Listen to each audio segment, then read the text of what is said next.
नमस्कार मित्रांनो, 2024चा जानेवारी महिना जाता जाताच राजस्थानच्या कोटा शहरामध्ये 2 विद्यार्थ्यांनी आत्महत्या केल्याचे समोर आले।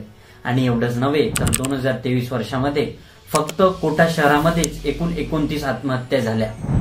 NCRB म्हणजे नॅशनल क्राईम रेकॉर्ड्स ब्युरोच्या रिपोर्टनुसार 2021 साली एकूण 13,000 पेक्षा जास्त विद्यार्थ्यांनी आत्महत्या केल्या आणि त्या 2011च्या तुलनेत म्हणजेच 2011 ते 2021 या काळामध्ये एकूण 70% वाढल्या आहेत आणि त्या नेहमी वाढतच चालल्या आहेत। आणि या रिपोर्टनुसार सरासरी 35 पेक्षा जास्त विद्यार्थी दररोज आत्महत्या करत आहेत।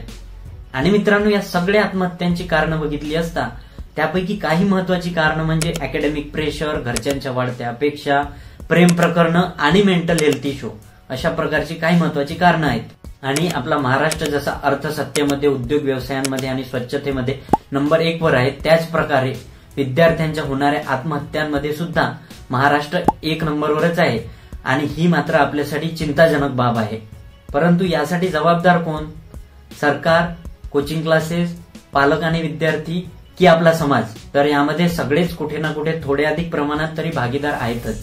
सरकार आणि प्रशासनाचं कुठेही या कोचिंग इंडस्ट्रीजवर लक्ष आढळत नाही आणि त्यामुळेच वेगवेगळ्या कोचिंग क्लासेस मार्फत वेगवेगळ्या प्रकारचे दावे करण्यात येतात।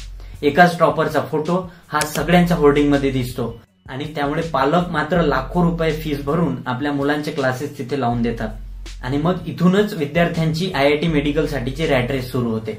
आता बघा, सर्वांनी दिवस रात्र एकसारखा जरी अभ्यास केला तरी सर्वांना मात्र IIT मध्ये प्रवेश भेटणं शक्य नाही, हे कडू सत्य सर्वांना माहिती आहे। कारण आपल्या देशामध्ये IITच्या सीट्स आहेत फक्त 17,000 आणि एकट्या कोटा शहरामध्ये दरवर्षी IIT आणि मेडिकलची तयारी करण्याकरिता 2 लाख पेक्षा जास्त विद्यार्थी येतात। आणि मग देशामध्ये इतर वेगवेगळ्या ठिकाणी प्रिपरेशन करणारे विद्यार्थी वेगळे।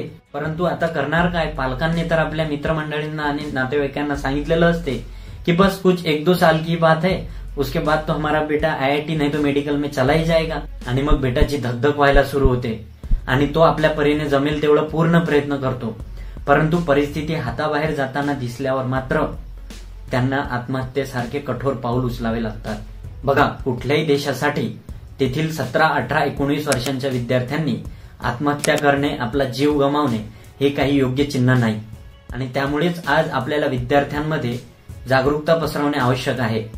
सोबतच आपल्या समाजामध्ये इंजिनिअरिंग आणि मेडिकलला जे अति महत्वाचे स्थान दिले गेलेले आहे त्याला कुठेतरी आळा घालण्याची गरज आहे। त्यासोबतच विद्यार्थ्यांच्या ओव्हरऑल पर्सनॅलिटी डेव्हलपमेंटकडे लक्ष दिले गेले पाहिजे। विद्यार्थ्यांनी वेगवेगळ्या स्पोर्ट्समध्ये भाग घेतला पाहिजे आणि त्यासाठी हवा तो फॅमिली सपोर्ट सुद्धा विद्यार्थ्यांना भेटला पाहिजे। आपल्या राज्यामध्ये लवकरच 10वी-12वीच्या बोर्डाच्या परीक्षा सुरू होणार आहे आणि त्यासाठी 10वी-12वीच्या विद्यार्थ्यांना शुभेच्छा आहेतच। सर्वांना जास्तीत जास्त मार्क मिळवण्यासाठी पुरेपूर प्रयत्न करायचा आहे। परंतु सर्वांनी एक गोष्ट मात्र लक्षात ठेवायची की 10वी-12वीच्या मार्कांवरून कुणाचेही आयुष्य ठरत नाही।